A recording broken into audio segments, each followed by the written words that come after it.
আপনি কি ভাবেন বোতলের ভিতরের রঙিন জুস মানেই ফলের রস?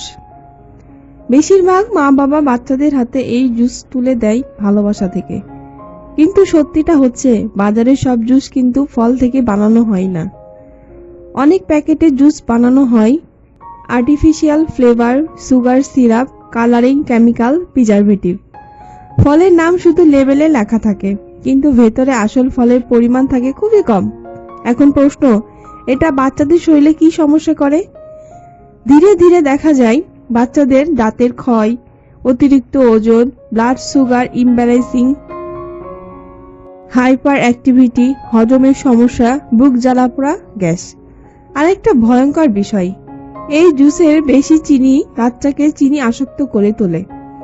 শরীরে প্রাকৃতিক ফল বাদ দিয়ে কেমিক্যাল স্বাদের দিকে ঝুঁকে যায়।